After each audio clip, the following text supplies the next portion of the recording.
Welcome and thanks for joining us. My name is Erik Svan.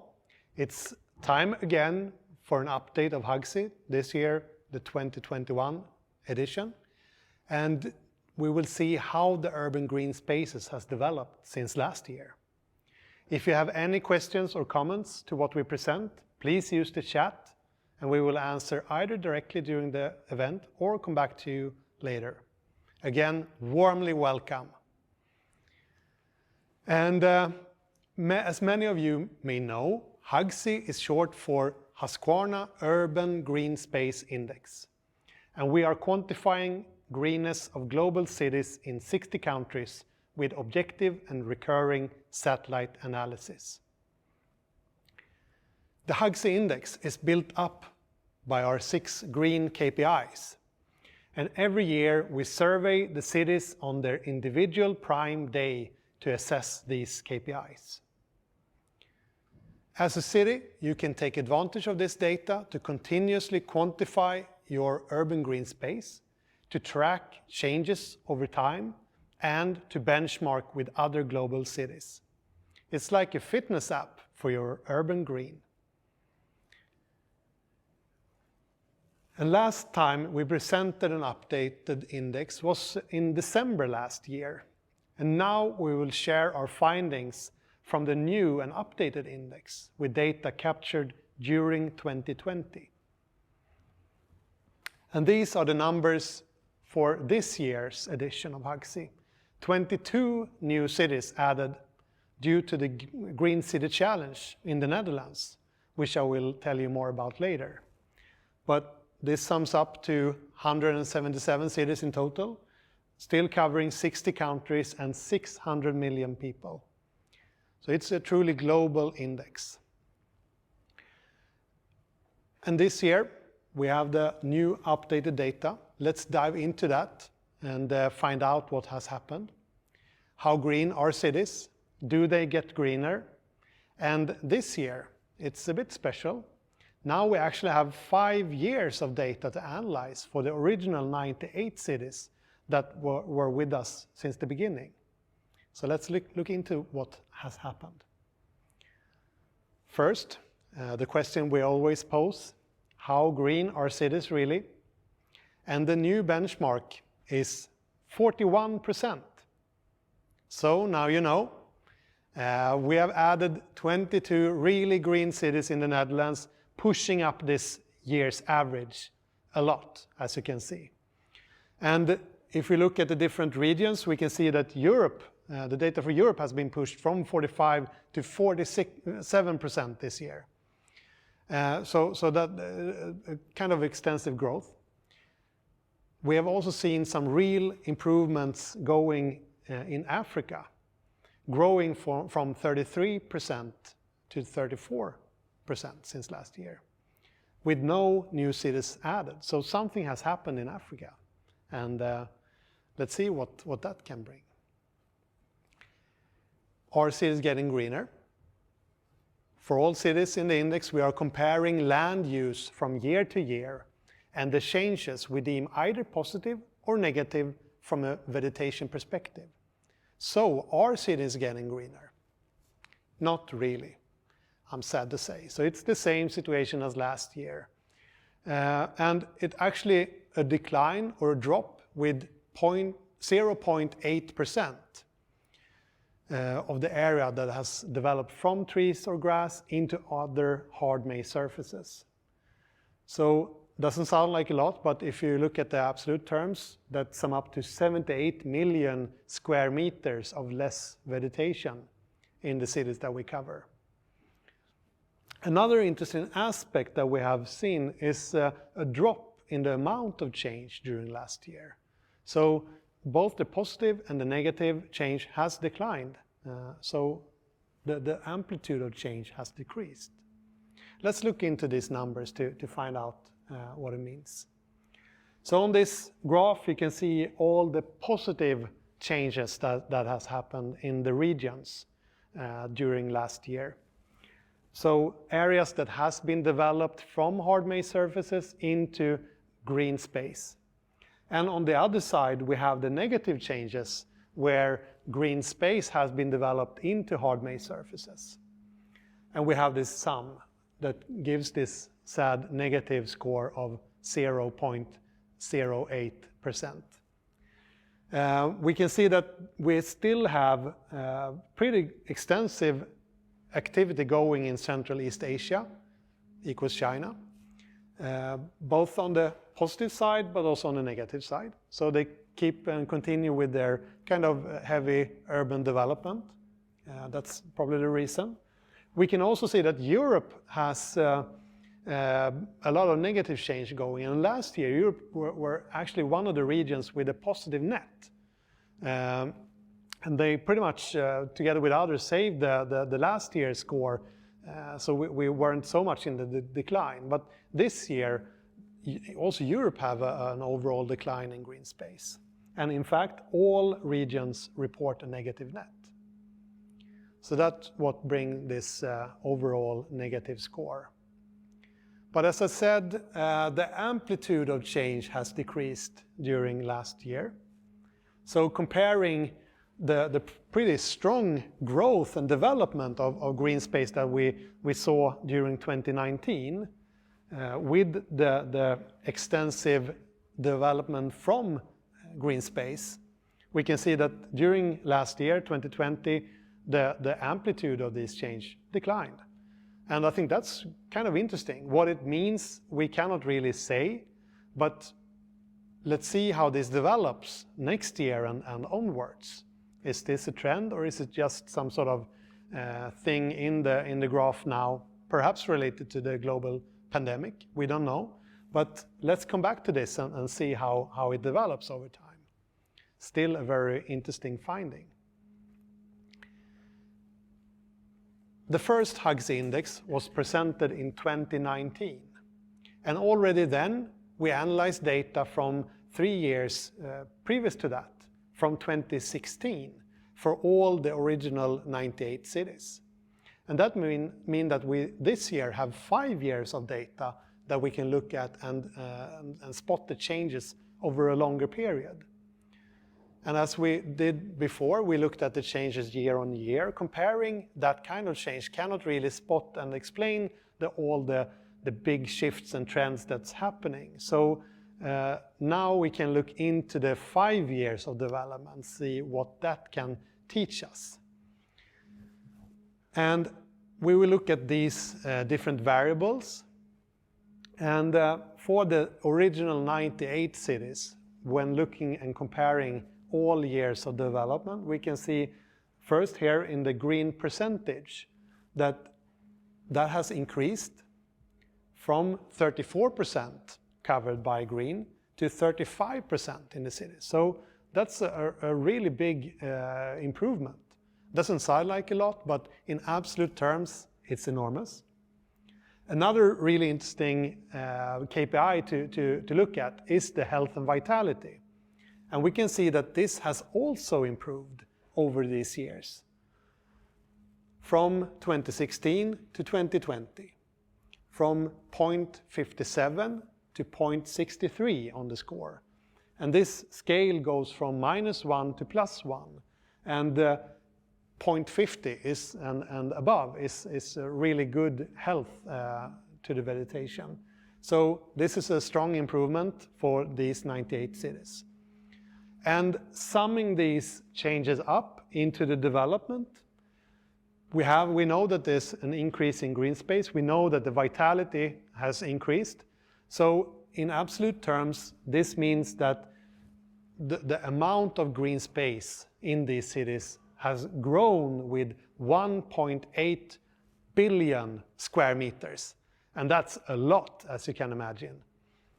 And all in all, looking at this, we can say that we have more and healthier urban green space during these 5 years. So that's a very happy message from us. And let's hope that this can continue over time. So, in HUGSI, we are quantifying the urban green space and tracking the development to find the role models for you to be inspired of and to learn from. So what we do is that we award the highest ranking city in the index with the title Global Green Model City. Which city is it? This is a city that have taken decisive action and set hard targets for maintaining and increasing their tree canopy. They are referred to as the City of Trees and has by far the highest tree canopy cover in our index. Some of you may recognize this, so let's drop the drama as I present to you.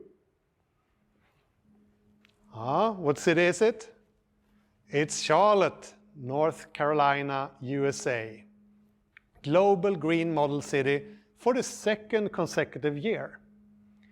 Charlotte is still number one, but this year they are challenged with some of the new cities offering real good competition. So let's see how this continues for Charlotte next year. But Charlotte still have most trees and the best distribution of green space among all cities in the index.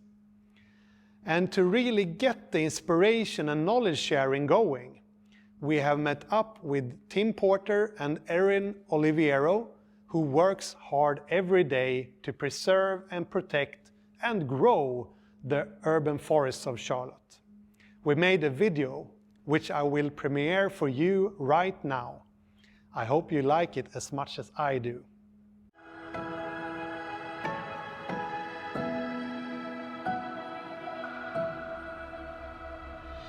Development of the early urban core neighborhoods in Charlotte placed a really high focus and value on trees. So there's really high canopy coverage and high quantities of big trees throughout some of Charlotte's oldest neighborhoods. We are the 16th largest city in the United States right now, which is exciting, but it also poses a lot of challenges because we have to do a lot more now to protect it from development, from those aging trees that were planted in the early 1900s. Charlotte is unique as such a large city because the trees have been protected. We have a lot of green space here. I think we're in between 46 and 47% in our last canopy analysis, and that's different from many large cities, and it's pretty equally divided across the whole city, and that's what makes Charlotte unique.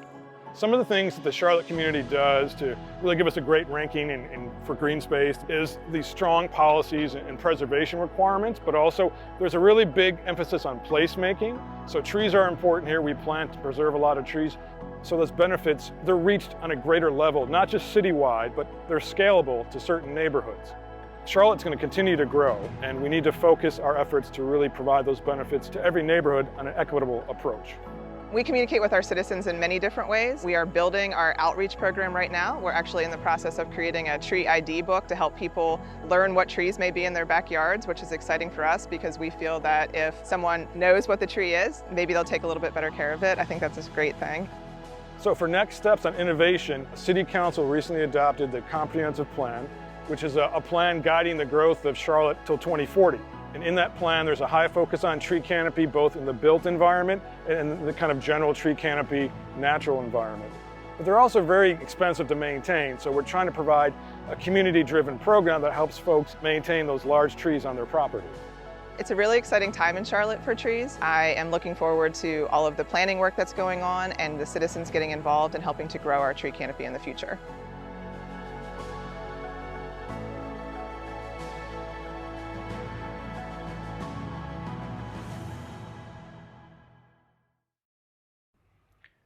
Truly a beautiful film. Thank you, Tim and Erin, for sharing. I really think Charlotte is a great role model to follow and to learn from. And that's why they are the Global Green Model City of 2021. Okay, over to the top 10 global cities of this year. And the list looks like this. As you can see, Charlotte number 1, closely followed by Durban. And then we have a lot of action going and happening in this list. Krakow, Dortmund and Vilnius really fighting in the middle. And to this list we have some changes overall since last year.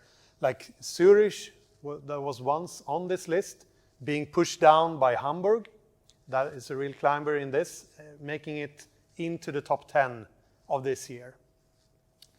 And this kind of list is available on HUGSI right now. So visit our website, HUGSI.green, and look into the global top 10, the overall ranking of cities, the regional top 10 lists. Everything is available right now on HUGSI. And I think you will be able to find your favorite city and review the new stats for that city. So really happy to share that with you today. Another thing, looking into this list, talking about the top 10 and everything, but there's also a lot of action happening further down in the index. And we have found some really exciting climbers. And I think these cities, they deserve some sort of achievement for their improvements as they have been doing during the last year. So looking at this list of climbers, we can see Caracas, an amazing jump, 38 places up to position 26. That's really cool. I also mentioned before that there is a lot of things happening in Africa. They have really increased their total average of urban green space the last year. And I think it comes down to 2 cities pretty much, and Nairobi being one of them. And we have been looking into Nairobi, and then they have actually had a really positive flow the last years. And with Nairobi now jumping up 22 positions up to place 96, I think that's a really great achievement of them and very impressive climbs. And I think this, looking into the individual achievements of the cities, that's really important actually, because HUGSI is really not about winning. It's not about a competition at all. It's about greening your cities and getting inspired by other great achievements across the globe. So if you should compete with someone or anyone, it's with yourself. But with that said, these cities has really made great improvements over the last year, and they are worthy of a special mentioning. So congratulations and well done. So we have learned that cities change and develop. So are we. So let me introduce some new features on HUGSI.green. This year we are adding a new way to compare cities in HUGSI. In addition to our old ranking and scoring of cities, we now introduce a city rating system. So that means all cities are grouped into labels ranging from A to E. And you will find these grades in the list of cities and of course on the city page. And we hope that this will provide even more clarity and more understanding to you assessing these numbers. And it will also be more easy to understand what do you have to do to reach a certain grade. So this is for clarity and also reducing the competition side of HUGSI. We hope you will like this a lot. The next thing is an improvement where we have provided automated analysis and natural language generation, adding some new cool AI features to HUGSI. To make the KPIs and the development of a city even more understandable and relatable. We have generated this analysis of the trends for a specific city, what KPIs they should focus on, and what they can actually do to improve their KPIs. So this is available for all the cities on their city page, and we hope this feature will help you and your city to improve and to greenify. The next thing I would like to mention and tell you about is a great initiative that we are running right now together with our partners Sweco and NL Green Label in the Netherlands. Together we are challenging all cities and municipalities in the Netherlands to get greener. To help, we are sharing data and expertise, as well as the challenge itself gather a lot of change makers and momentum that can inspire and spark the transformation to an even greener cities in the Netherlands. And right now we are open to new admissions. So if your city would like to join this challenge, make sure to sign up at the grönestadtchallenge.nl. So that's something that is open for now, up until October 15. And all cities that join this challenge will also automatically be added to HUGSI, so you can track your development over time. So that's also a way for HUGSI to grow with new cities, as we do this year with the new added cities in the Netherlands. And finally, I would like to introduce you to a new friend of ours. We are right now starting a new collaboration with a company called Planet Geo. They are based in the US and they deliver services to cities and arborists across the globe. Among them, the city of Charlotte, as we just could see. With Planet Geo's software suite, network and knowledge, you can extend your understanding of your city's canopy data, from inventory to planning to tree care activities. And here's a message from their founder and CEO, Mr. Ian Hanno.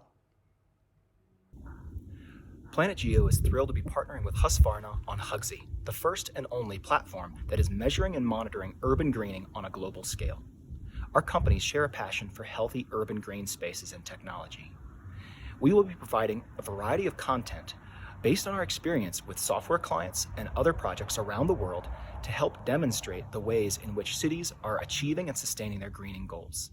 Examples of this content includes urban forest management plans, master plans, policies, best practices, case studies, and the use of high-resolution urban tree canopy data for prioritization and goal setting.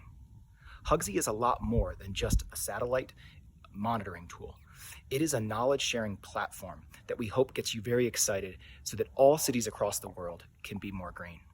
We look forward to innovating with you at Planet Geo, through HUGSI, and in partnership with Husqvarna on this exciting effort. Thank you. Really looking forward to working with you and the team, Ian. I think we can do magic together. So, we are approaching the end of this event, and if you want to reach out to us or know more, we have multiple options for that. So, and to grow your knowledge in this field, we are now planning some webinars together with our partners, Planet Geo and NL Green Label. So be sure to sign up to these if you find it relevant. Already in November, we are running these. One focusing more on urban forestry and the other on sustainable green space and how you can actually assess and understand where you are at with your green space. So that will be really cool. So don't miss out on this. And be sure to sign up to our newsletter, The Greener Stories, to not miss out on any future events or when we release the sign up for these webinars too. So go into HUGSI.green and sign up so you don't miss out on this. We are eager to get connected with you. If you have any questions or ideas, please reach out to us. Send an email to our address, hello@HUGSI.green. Reach out to us with any inquiry.